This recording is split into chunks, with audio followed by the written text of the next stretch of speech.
uploaded in a little while.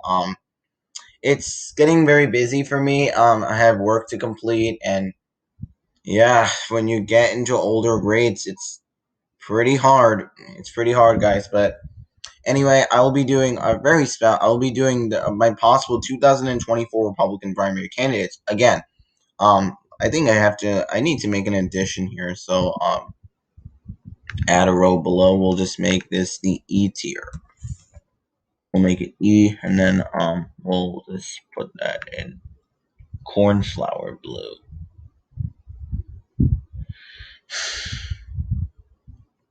And is there a way I can do it? E, and then we'll just name this D. We'll just name this the D tier.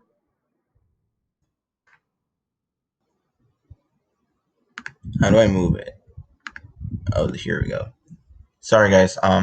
I didn't have this pre-adjusted, but anyway, if you haven't subscribed to my channel, please do. We're at 43 subscribers, and we are kind of short on our goal. I want 50 subscribers by that 31st of which is the end of the month. And please, guys, if you haven't subscribed, please do. If you like my content, please subscribe. Anyway, I will be doing the Republican primary candidates again, guys. Let me tell you this: I'm not a conservative myself, so I'm not wholeheartedly into Republican politics as much as really all you hear in the news is how the Republican Party is this lunatic party, this party that's out of reality. Well, part of it's true, but not all of them. Anyway, guys, I don't know half of these people here, so if you might, please let me know let me know who these people are. Like this guy, I don't know who he is, but most of them I do know. Anyway, our first candidate is Tucker Carlson. Oh gosh, I don't really know about him. Tucker Carlson, he really tries to be anti-establishment, but he is part of the establishment. He makes thousands, that guy makes thousands. But for him trying to fake him being anti-establishment, I think he's an E tier. I know you guys are gonna scream at me and disagree a lot, but yeah. Now Donald Trump Jr. This is Donald Trump's son. Not great. I don't think he would be a great candidate. The Democrats could just say that he's part of the Trump family, and yeah, Trump could bring him down. And on top of that, he's not as charismatic as his father, Rick Scott. I think Rick Scott is I think Rick Scott's a solid candidate. Guys, I'm not wholeheartedly into conservative politics, so if you guys are right leaning and watching this, please tell me. If you guys, you know, if you guys think I'm wrong in certain areas, but Rick Scott's been pretty solid. He endorsed Trump in 2016 and pretty solid. And he did object to the Electoral College. I don't think he should have done that, but he still fought for election integrity. Although, really, the election was fair, though. Liz Cheney. Oh my gosh, just god awful. Just why? Like, she's just a neocon, just part of the Bush establishment. The Republicans should take note that by nominating her would be political suicide. I don't know who this is, whether this is Laura Trump or Ivanka Trump. I don't know who this is. I think this is Ivanka Trump. I think kind of like her brother. I think she would probably go in the E tier. Josh Hawley. I think Hawley would be a good candidate. I would put him in the S tier. Hawley has fought all the way. Like, I don't agree with everything on him. I don't think he's a great person, but person-wise, he could sometimes be cringy. But personality-wise, he's pretty good. He fights for the working class, and probably one of the few Republicans I've seen actually fighting for the working class. He remember in 2020, he actually proposed an amendment to for the federal government to cover the workers' salaries. So that's pretty pro working class. But unfortunately, the corporate Democratic Republican establishment killed the bill. Larry Hogan. I would say he's a bad candidate. I think personally, but actually, I think I could bump him up a tier because he is from Maryland. But again, he's not a good candidate. Plus, with Larry Hogan, running as a liberal Republican, he's really not going to get the Trump voter. The average Trump voter is fiscally fiscally nationalist, fiscally populist to a certain extent, and but it's more socially conservative. So I could probably appeal to a Trump voter because, personally speaking, I am more economically liberal, center left economically, but not. But I'm more like moderate socially. So, but I don't want to trigger the culture war again. Anyway, this is Candace Owens. Not good. She actually came out saying she supports Medicare for all accidentally. So yeah, that pretty much makes her a bad candidate. Chris Christie. Oh my gosh, I think he's the worst out of all. He's the worst. Chris Christie was my governor in up to like 2018, and he was just awful. Like, but to give him credit, he did pretty good. He did a good job in like his first term, but his second term was like he just did a full 180. I don't know why. I don't know who this guy is. Like, I recognizing this, I don't know who this is. We'll just skip over to Texas Congressman Dan Crenshaw. Hmm. Again, I would probably say E tier. He's just like Liz Cheney. He's a globalist, mass immigration, and he's more interventionist in foreign policy. I believe this is Donald Trump. I think Donald Trump, I would put him in the B tier. Like, I know many of you right wingers will say, "Oh, well, you hate Trump." No, guys, let me tell you this. Donald Trump. Well, I think if he didn't, help in part of the insurrection, if he wasn't part of the insurrection, I would probably be putting him in the A tier candidate. But I think Trump is a good candidate for the GOP. He can definitely get out the rural voters and very charismatic, very energetic, and I bet he's gonna defeat anyone like Kamala Harris. I don't think he will. I think he will struggle against Joe Biden because he's the incumbent president of the United States. But against Kamala Harris, it's very clear that Trump is gonna destroy her. His approval is rebounding, and while I know Trump could be in some legal trouble, but if you guys heard recent news that the DOJ actually decided to drop charges in Andrew Cuomo, and it's like, just why? Like, I was so mad. Like why would you literally drop charges? If this was Trump, they would be nonstop running on Trump. They would be like running all over him if this was Trump, nonstop. I'm not defending Trump for what he did, but some of it you can defend, but some of it you just got to call it out. And as a left wing progressive, I have to give Trump credit wherever it's due. I mean, if they like, it's so upsetting and strange how the DOJ would just drop the nursing home scandal, but luckily the FBI is still on Cuomo's knees. But for the DOJ to just drop the nursing home charges and investigation, it's just god awful. Like, it really shows how partisan the Department of Justice is. And to be clear, I think the DOJ should be replaced by nonpartisan, independent lawyers and people who've actually served in court of law and believe in justice, not partisan ideologues. I think this is Ben Sass, right? This looks like Ben Sass. Yeah, Ben Sass. I would say he's probably maybe better. I would just say he's probably average. He's not great. Ben Sass is just, I don't know why he hates Trump. I agree that you can call out Trump for certain things he did, but Ben Sass, he represents Nebraska. Trump killed it in Nebraska, and this guy, I don't know why he's just so popular in Nebraska. I don't know why.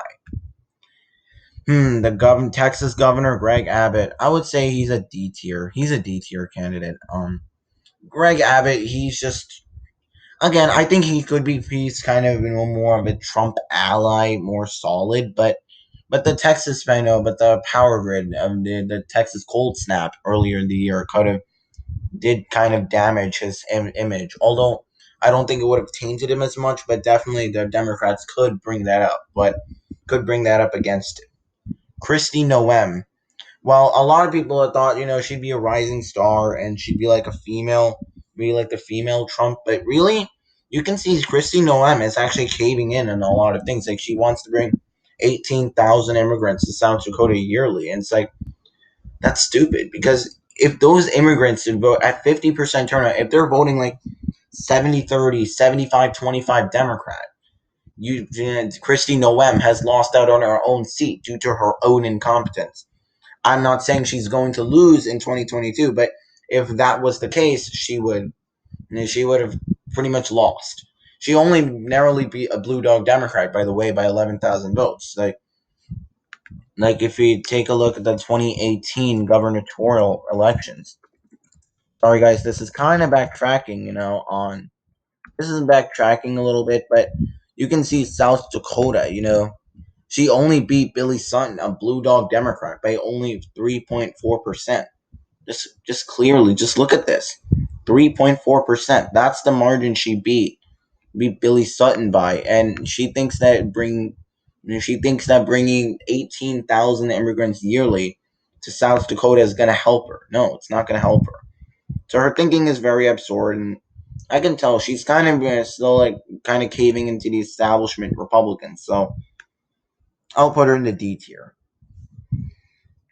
Marco Rubio. I would say Marco Rubio. I would put him in the E tier. I would put him in the high E tier. Like Rubio, well, I don't think he's the best guy that the Republican Party could run in 2024, but yeah, he's very popular in with his Cuban American voters, and I think if he's the nominee, he could pretty much lock him down. Here's the next one, Matt Gaetz. Hmm. I would say Matt Gaetz is a C tier candidate. Yeah, like he did call off the bought off GOP. Remember, when he lambasted Kevin McCarthy for being bought off, and that's when I really liked him, in that. But again, I think he's a scandal play candidate right now. There's an investigation going on, and so he's scandal plagued. So I would probably put him in the D tier because since he's scandal plagued. Here is the next candidate, Mike Pence. Mike Pence, I don't really know much, but I would put him in the E. I would put him in the D tier, probably one above Matt Gaetz. Pence is not as paleo and not as being as a Trump's vice president. Pence was really brought in to like kind of balance it. That way, you don't have like two outsiders and two outsider candidates that can turn off voters. But Pence, I believe, is not a strong candidate. He's just boring. Like, have you seen anything charismatic about the guy? Like, he's just boring as a candidate. But again, because of being Trump's vice president, that's why he's in the D tier. He would have been in the E tier. Nikki Haley, I would say she's a neocon. She is not electable.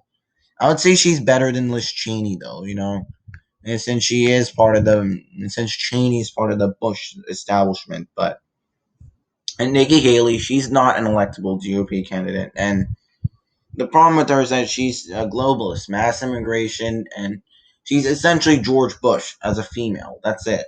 George Bush as a female. Although I do agree that some of her positions are good. Rand Paul, I think he's the first one in the A tier. I think Rand Paul pretty solid on the issues, like how he really took on the corporate establishment, talked in some populist rhetoric. I think Rand Paul would be a great candidate. I think but he's polarizing though, so I think he could be in the B tier. He may be B tier, um, but looking at him on the issues, I think he's very solid. He's very solid for the Republican Party. Ron DeSantis, again, I think just like Rand Paul, he's in the A tier. DeSantis, well, personally, I don't like his politics as much, but I gotta give him credit. He's been pretty solid as governor of Florida. I thought he would be like I thought he would cave into the establishment, but Ron DeSantis isn't afraid to punch back at the media, and I think we progressives on the left have to take note too. Why we have to take note when Bernie Sanders caved into the establishment. It literally sold us our movement out and thinking that we're just gonna fold back into the flock. Like that's not how you're gonna win. If we Democrats really want a chance to win, if you're going to be this, and let me repeat this, that whether you're on the right or on the left, if you're going to be this weak neoliberal or neoconservative candidate, you're not going to win, and you rightfully deserve to lose. You saw what happened in Wisconsin when Jill Underly lost to the more liberal, the more progressive candidate, and personally, she personally deserved to lose because when you run as a neocon, you're just running as, oh, I'm just a diet left. I'm just left a few years ago. Oh, this is where we want to be. No, it doesn't work that way. And for Democrats, thinking about going far right economically doesn't work. You saw what happened with Hillary Clinton in 2016. Did not work. And you guys think that, if you guys want to win the and let me tell you this, Democrats, if you want to win the working class back, stop proposing corporatist policies, stop fighting us progressives on the left, because we are the future of the parties. Progressivism on the right and progressivism on the left is the future of the parties. That's if you're gonna run. If both parties are just gonna nominate weak, spineless corporatist candidates, they're gonna lose, no matter who it is. I don't know who this person is. Like, if you guys know who he is, please tell me who he is. But Tom Cotton, again, Tom Cotton. I think he's better as a candidate. I think he's definitely better than the other Arkansas Senator John Boozman. But I would put Tom Cotton in the C tier. I would say, a little bit weak on foreign policy. He's a little weak. And I think that could be a disadvantage to him, because especially if he's up against someone like Tulsi Gabbard. And Tulsi Gabbard, by the way, is my favorite candidate, and she's very solid on foreign policy. Although I wish maybe talks a little bit more about the economy, but I think her message definitely could resonate with the working class. Especially the working class were the ones who suffered from these pointless, devastating wars. So Tom Cotton, a little bit more weak on foreign policy. Other than that, he's a bit more, but he's pretty solid on the issues. And I think he's a good senator for Arkansas. I would say he's average. I would say he's good in some aspects, but not so great in others. Ted Cruz. Again, I think Ted Cruz would be C tier. Well, I think Ted Cruz is solid. Well, Trump put him in line, by the way, but again, I think Ted Cruz, he's polarizing, so I think he will definitely inspire turnout from Democrats. But with Ted Cruz being polarizing as a candidate, but even though he is polarizing, although he's not nearly as bad as like Jim Jordan, who is very polarizing, by the way. But Ted Cruz, I think he's pretty solid. Although I think the Texas winter storm might have slightly tainted his image, but I don't think Democrats should just run on that, because that's not going to win over Texas. To now, or finally, this is the big one, Tim Scott. I would say he's probably F tier. I don't mean to be racist, guys, but Tim Scott, well, I don't think he's that bad, but definitely he has problems. Like, although I think he could appeal to the black electorate a little bit better, but again, Tim Scott only got like what 10% of the black vote in 2016. As long as like Tim Scott doesn't emphasize identity politics, because we know that the Republicans can't use identity politics the same way as Democrats, and we know, looking at Pete Buttigieg, for example, just the Democrats propped him up because he's gay, and he would inspire the LGBTQ community, and he would be a great successor to Biden if Biden ever fumbled or whatever. I don't know what the Democratic establishment is really thinking, because Pete Buttigieg is just very unelectable.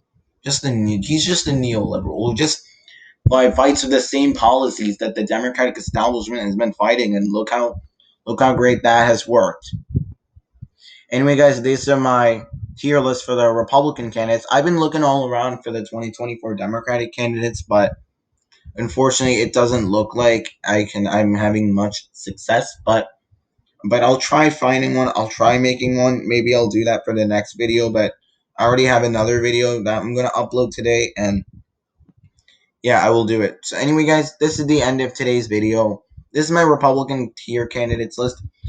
I know you guys will some of you guys will disagree with me, and that's fine. Just comment down on what you disagree with. Where do you think I could put which candidate, and please actively discuss it, because I'm not a conservative. I'm not into conservative politics, and so I don't know a lot about these candidates, but I try to use them to the best of my ability. And yeah, and guess what? One thing in common is that when I put all the F tier candidates are neocons, except maybe Tim Scott. I don't think he's that big of a neocon, but I don't think he's very solid on the issues, though. But many of them are neocons. Anyway, guys, If you like today's video, please subscribe to the channel for more content. More content is to come, and I'll try my best to get push in as much content as I can before school starts. Anyway, that is it for today's video, and I will see you all in the next video.